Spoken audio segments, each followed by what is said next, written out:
Welcome, welcome, welcome. Thank you, family friends, for joining me. And what else? Maria loves to talk. How you guys doing? I know you're doing fine. I know you're looking good. That's right. I know you're looking good. I'm just like you. I watch a lot of videos on YouTube, TikTok. Without further ado, you know the drill. Go get you some snacks. Come on back. Let's get into this video, you guys. First, with African ancestors want their existence to be felt. So here it says, while preparing a barbecue in the crowded picnic area of Izmir, I can't say this word, they sing old Turkish pop songs and eat turkey, indispensable picnic food stuffed with grape leaves, cooked with olive oil. It sounds healthy. Not my kind of eating, I'm just saying. Okay, so here they say, as in any typical Turkish family, the men are preparing the mangal barbecue while talking about soccer matches. The heroic acts of their grandparents in the War of Independence also feature prominently in discussions. The old women chat with each other with their headscarves, as do most older women in Turkey. I don't know, is Turkey, is that a Muslim country? I know there was a guy, I don't know if I was on Twitter or Facebook. I know he was from Turkey. On his way to work, Yalcin Yanik stops by to check on the Syrian refugee families in the neighborhood and ask them how they're doing and if they need anything. They call him Yalcin Abi, Brother Yalcin. Yanik is Turkish, but in his hometown, Izmir, he's often himself taken for a refugee. Specifically, he's an Afro-Turk, a descendant of African slaves brought here in the mid-19th century by the Ottoman Empire. On the streets and even in his own leather workshop, he's been called black in a derogatory manner, or Arap, Turkish for Arab. These remarks even come from my own acquaintances. Although they're meant as jokes, a year might go by without any remarks like that at all. And then I might hear them 10 times in 1 week. But Turks of African origin, like Yalcin Yanik, are growing more confident. Once a year, they celebrate a festival in Izmir with people coming all the way from the Americas and Africa. Izmir's mayor also came to underscore his liberal image. But many passers-by are still surprised that Afro-Turks exist. Really? These people here? I wasn't aware of them. Very few of the Afro-Turks themselves know their roots.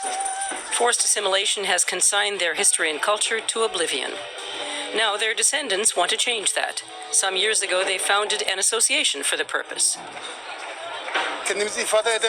Up to now, we haven't been able to say who we are exactly. Of course, we're Turks. We're born here. But there's more to it. Something was always missing. In a disadvantaged suburb of Izmir, the Yanik family sits down to breakfast. Like most Afro-Turks, they are of modest means. They have little time to delve into their past.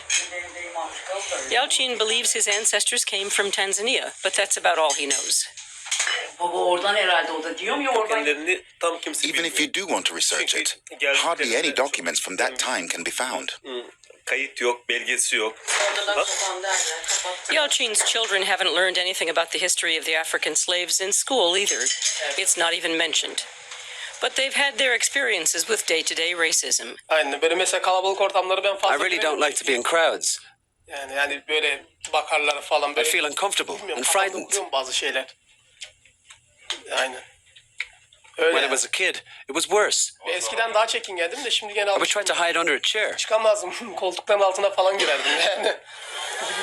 The annual Afro-Turk festival concludes with a big picnic. The Yaniks try to get together with other Afro-Turks more often these days. The food here is Turkish. The music, too. But recently, grass skirts and brightly colored shirts have become popular. Nobody here can afford an actual trip to Africa, so they're happy to see more and more Africans visiting Turkey. Whenever we meet people from Nigeria or Sudan here in Turkey, we invite them over and have them tell us all about their home countries and cultures. Of course, we'd like to travel to Africa ourselves. Okay, so this is from the Ottoman Empire. Okay, so here they're going to say, she adds that in those years, Dana Barami was celebrated in IMAS for 3 weeks. Things have changed over time, and this year's celebrations only lasted 2 days. Now, that's a big difference. Something celebration for 3 weeks, and now it's cut down to 2 days. Focus was on having fun, and a cow was not sacrificed. Some of our friends said that it would be fine to sacrifice a sheep, but maybe next year. I don't know. Okay, a sheep. I don't know what that would taste like. A sheep. Oh, lamb. I don't like lamb meat. Okay, so here, let's get to this right quick.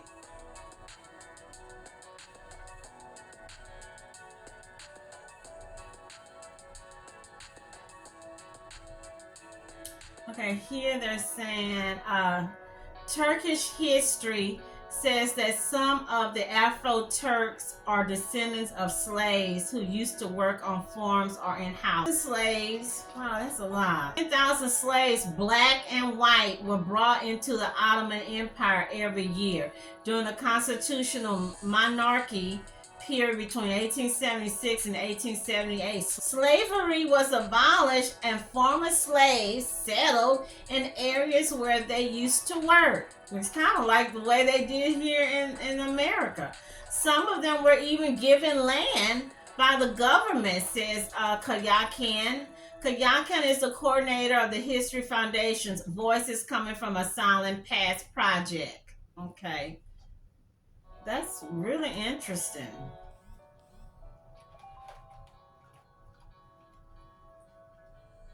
Moving on. We're going to talk about the Greeks. Talking about that, you guys, I found out when we did the DNA ancestry, when you do it and you've got more than one in your family, like you have several siblings, it's best to have one take one test and one take another different company test. But one, when we first did it, we were like 1 or 2%.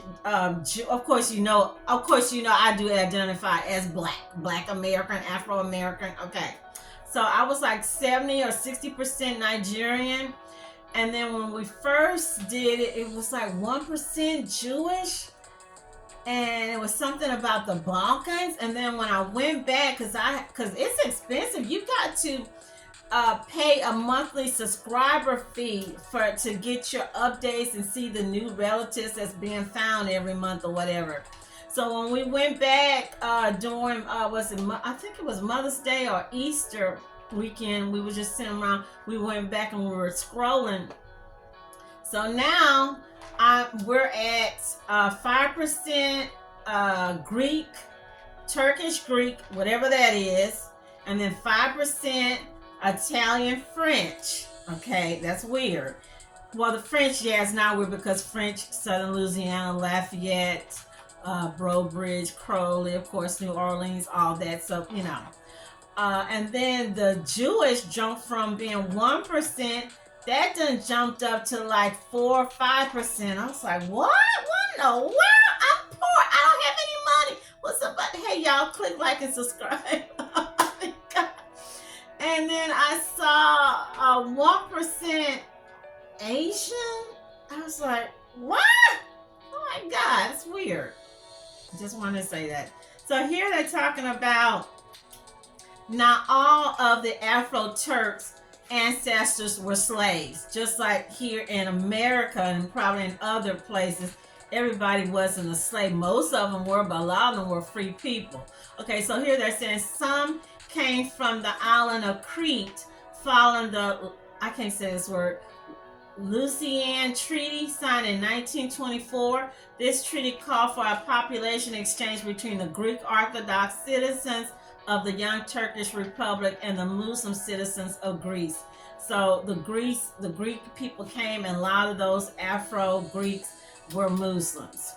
This is really interesting. Ahmet, A-H-M-E-T, Ali, A-L-I, Selaketen.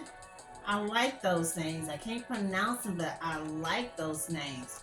A combat pilot of the Ottoman Air Force during World War I, was the first black aviator in history.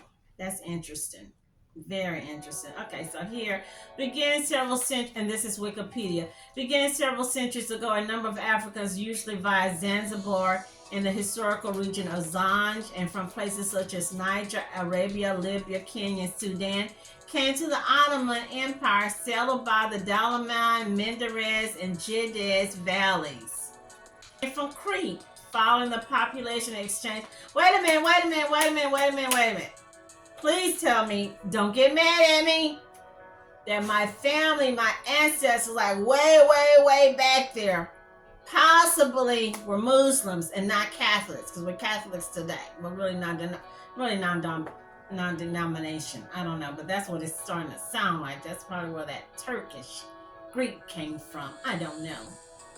Interesting. I really learned a lot because I didn't know there was Afro-Iranians, Afro people from Iraq, or Afro-Iraqis. Something else I learned. There was a good population of African people in Russia. I guess that's where Pushkin, the great Pushkin came from. It's just Africans all over the world. Africans in China. Or should I say the Chinese? Somebody said no. The Chinese came from Africa, from the Sand people, the Bush people in South Africa. And I saw those people. I've never seen those people before, and I saw them. I said, they look like Chinese people, except they just got, woolly hair. They have, well, they don't have straight hair, coarse hair like the Chinese, but they look exactly alike. That yellowing sand, that's why they call them the sand, that complexion. The eyes, the way it's slanted, it's not almond shaped. It is, their eyes slanted. Turkish actress, Afro-Turk actress, Sophia. I'm not gonna say this name. Y'all gonna get me. Safia Safia Ayla. Beautiful, attractive woman. She was a screen actress way back in the day. And then I'm seeing here a model, Tucci Gudor. Oh my God. Let's see.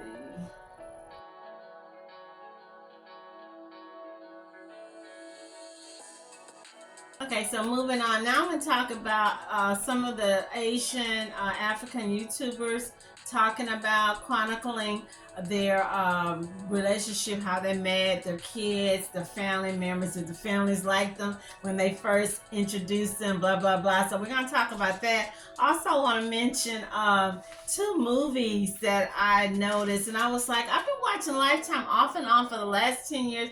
This is my first time, and I'm really glad that they're starting to bring more diversity into the movies. I'm seeing more African black actresses in leading roles, and they also look like they're doing a lot of mixing, like having the husband might be white, or the leading actress is white and her husband or her love interest is a black guy, so they're mixing it up a bit. So the 2 that I saw that I thought was interesting is called Newlywed Nightmare. They had a Asian groom with a white wife or white girlfriend, and then the other one was called Betrayed by My Bridesmaid. That one was interesting. Again, a white, the white leading actress, the actress was white, and the guy, the love interest, was an Asian guy. Also, I remember, I think it was on Chicago MD, and they had gave her a show, but the show looked like it only lasted a year. And then YouTubers that I was checking out, one is called Tiki, Tiki, and Gigi, or Gigi, Jie, and this is a new couple. Look like they just recently got married. They had a baby. I noticed something funny that the husband said when she asked, like, tell the audience something they didn't know.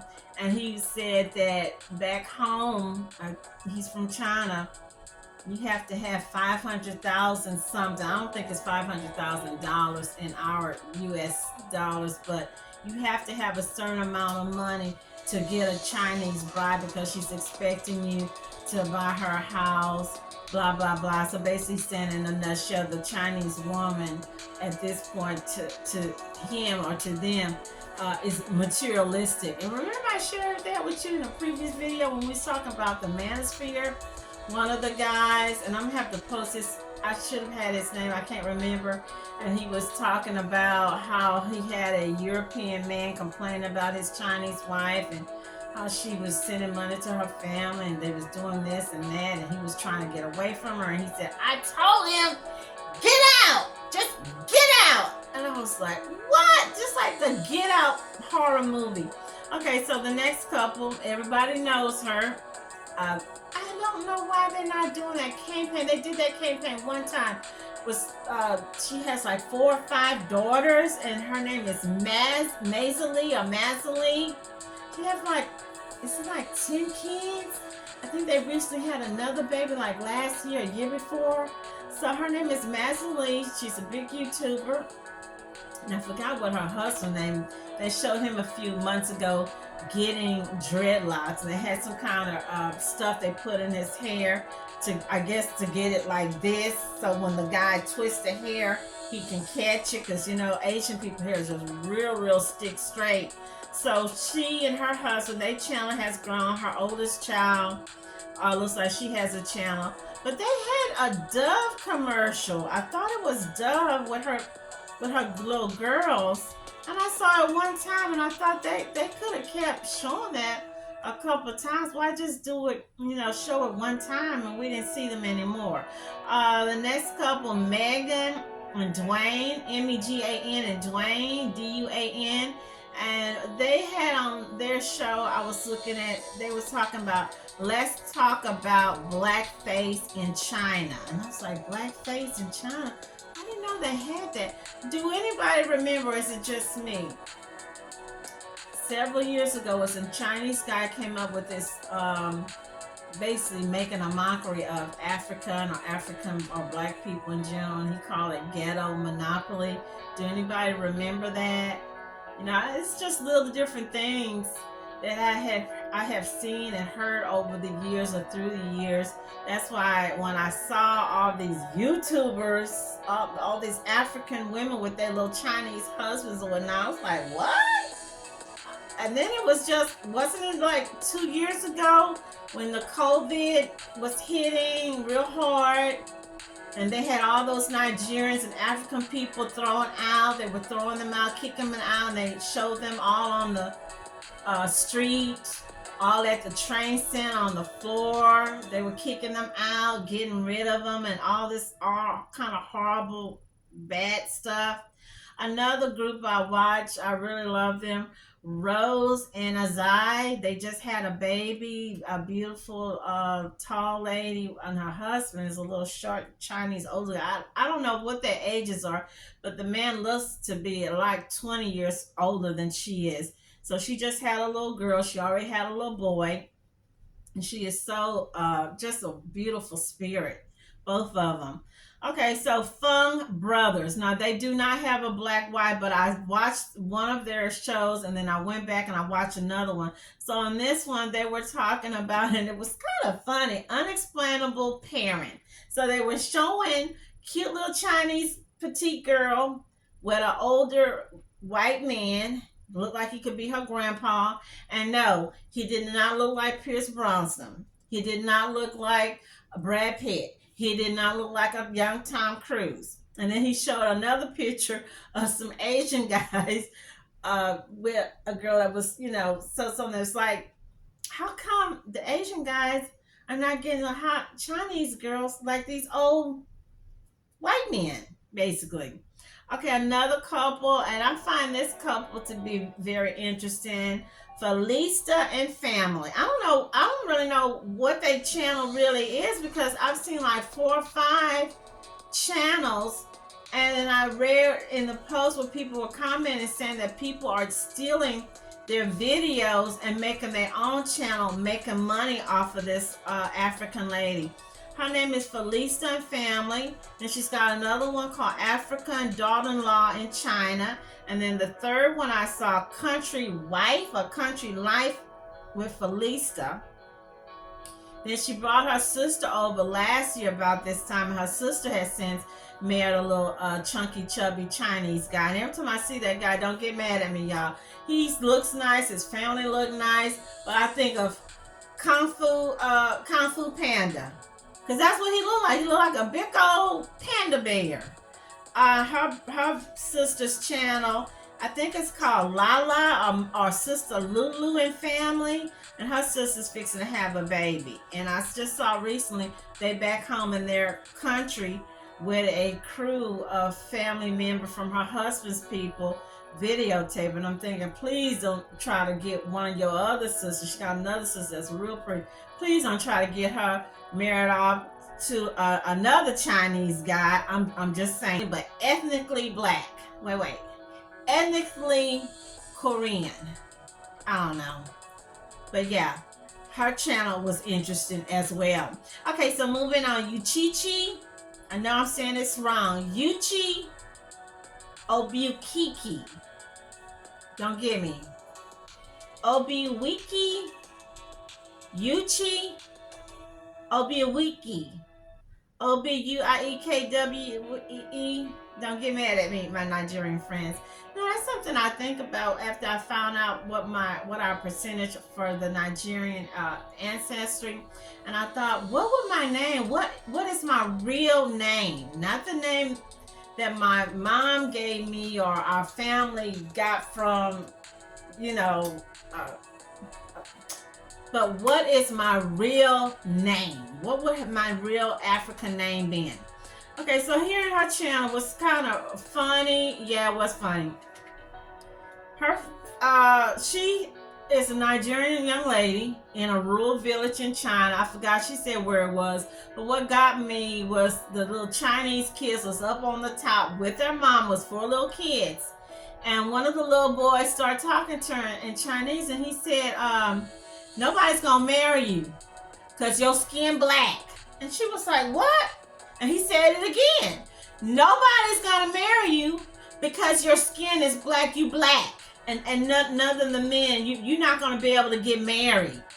And the mother just sat there looking all dumb, and I'm thinking, I thought that the Chinese people are what they are, from what I see about the people be sharing, how they're real strict about training the kid, manners, children not supposed to be sassy or smart off to the adults. And the mother just stood there, didn't tell the boy to shush, didn't slap him in the mouth, didn't tell him to go sit down, did not apologize to Miss Yuchi. But guess what, you guys? Miss Yuchi brought on one of her African girlfriends, and they were just walking through the town, and then she asked the lady something about, did she like Chinese men, or would she date a Chinese man? Had she been with a Chinese man? And the lady just told her flat no. And this lady looked like she could have been Chinese or half Asian, because she was a lighter skinned Nigerian woman with kind of slanted, almond shaped eyes. And she said no. She said, I like my men black. I don't want no Chinese men. I don't find them attractive. So Yuchi had so much smoke for her friend for saying that. She said, well, you need to be nice. We need to say nice things. We need to. I'm thinking, Yuchi, why you didn't tell them other people that told you black and you can't find no man, and no man, or at least no Chinese man, would date you, but you got all this smoke for your little friend for saying that she's just not, she's not interested. That's not her cup of tea at this time, you guys. It's not her cup of tea. Okay, so my next couple.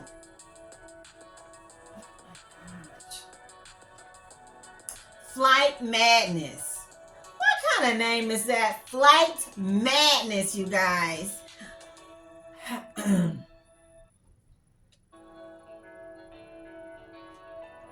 Flight Madness. In this clip, it was from a man talking about he was attacked by Chinese people because he was dating or liking a Chinese lady. Kendra G, the matchmaker, the famous, infamous matchmaker, and she does a good job, attractive lady. So this was an African woman, and she was basically crying that she can't meet Chinese men. She's been in China, and she's going to be there until 2027. I don't know if she's on a visa, or she's teaching school, or she's in school. And she said they won't date her. They don't look at her. They don't give her an attention. They pass by her. And that she just, you know, was lonely being by herself. And I thought, that's weird. Where is she at? Because these other YouTubers, they making them look like, you know, the Chinese men are just jumping and flipping and doing cartwheels and doing crunches and all kinds of things to woo African women or black women. I don't know, but she's saying that they ain't giving her no attention. They're not looking her way. So people were saying in the comments, she needs to move, she needs to leave, she needs to go. I don't know what to say. For me, I was always told, or should I say taught or raised, you want to go or be somewhere where you're around people that at least have some people look like you or in your community or have something similar, but you don't want to be somewhere, you know. And that's why I admire these people when I see folks leave their home, their country, their town, and they go away to Alaska or Antarctica, or these young women that leave different parts of Africa and they come to the States and they don't know anyone in Texas, they don't know anyone in New Orleans. I'm like, how can you do that? You know. Okay, so moving on. Our next one here, Black in China. This guy is really interesting. I love his accent. I love most African people. I don't know why, but I love their accents. And I'm a person that's always been interested in, you know, people accents, but I love their accents, and I love a good English accent, one of those Cockney accents like David Beckham, and I love those strong Irish accents too. Okay, so here, Black in China, he's a Nigerian guy. I don't know how long he's been in China, probably about 10 years. He's with a Chinese woman. I'm just gonna be messy. He's a little petite thin guy, and he's got a chunky, kind of heavy-set, stocky-looking Chinese woman with him. Now, she's pregnant. I don't think they're married yet, but she's following along with him because they're leaving, because he's saying he's fixing to have this baby with her, and he does not want her to have the baby in China, but he's been kind of vague on telling us why, after being in China for almost 10 years, why is he leaving? Twins hang out in Kenya. I don't know if it's twins hang out Kenya or twins hanging out in Kenya. I think these young ladies are African. I don't know if they're Nigerian. They might be Kenyan. And this story that I saw from them said, bold Asian woman. I don't know what that means. Bold Asian woman exposes anti-blackness in her community. So they're basically saying in this clip, and I'm not going to show these clips, I'm going to show you the picture, because these YouTube streets look like it's just getting to be just wicked and wretched. Every time I look around, I'm seeing a YouTuber talking about they got rolled up, this happened, that video was taken down, you know. So in this clip where these ladies are talking about Chinese woman is saying or admitting that there's a lot of racism going on in her community. And I got something to say about that. And then my last one is Stefan and Sue tried to do it all. This is an American couple here in the States. I think the lady is island lady. She's biracial island and Indian or Trinidadian Indian. The husband, not sure what he is. I know he's Asian, but I don't remember if he said he was Chinese or Korean. But they're professionals, attractive, good-looking family, attractive, good-looking kids. And so they're talking about their life as a professional interracial couple. Okay. Chinese historian. I saw Chinese historian. I don't remember what he was talking about. He was whining and complaining. And I've noticed several young Asian guys with these YouTube channels that whine and complaining about all the white guys, like Rod Stewart's song. Why do the good guys don't have the luck, or good guys don't get the girls? So he's complaining about why all the white guys are getting all the good Chinese girls. So here he's graphic in one of the videos, and I will put a clip. He said that the reason white guys are after Chinese women, other than them being naturally petite, and let's keep it really real, all Asian women, all Asian women are not petite. They're all not a size 2 or 0. I'm working with a young lady. I don't know how old she is. I think she's in her mid-20s.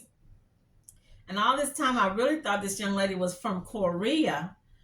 And I saw her talking to a lady, and I forgot what happened. And she said, "Oh, they Vietnamese." And I said, "Oh," I said, "Lee, I've been thinking all this time you was Korean." And I know she had said that she was vegetarian, and the manager told me that she told her that her mother's always on her about her weight, always hassling her about being overweight, about being, chunky. And I know she told me when I first saw her, or when she first told me she was vegan, that her daddy is a small guy. It's her mom. So she get her built from her mom is a thick, husky Asian woman. I was like, okay. So all Asian women are not little, size 0 or size 2.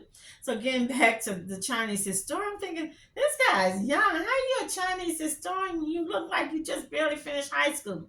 So in one of the videos, he was saying that some white guy told him the reason that white men were after or wanted to be with Asian or Chinese women, because not only because they were petite and small, because and I'm not going to name the name, but he didn't say chocolate women. He said, let me make sure I wrote this right. He said I'm gonna just do this, y'all, because it's graphic. He said this is not stretched out like it is. That's right, and I'm gonna post the thing because he said it, and I was like, what? What are you doing? What are you talking about? And I thought about a bakery shop in the place where we used to stay a while back. And my niece's father, who is a limousine driver, at that time he was a limousine driver, he said the reason y'all never see any people at that donut place is because it's really not a donut place, it's an undercover place. And the place was called the Donut Hole. And I noticed every time I would go there, I would never see anybody. It would be maybe one person there, and they didn't really have a lot of donuts out. And I thought, you know what, he might be right, but how does he know that's really not a donut place? It's really something else. You guys don't get me. Don't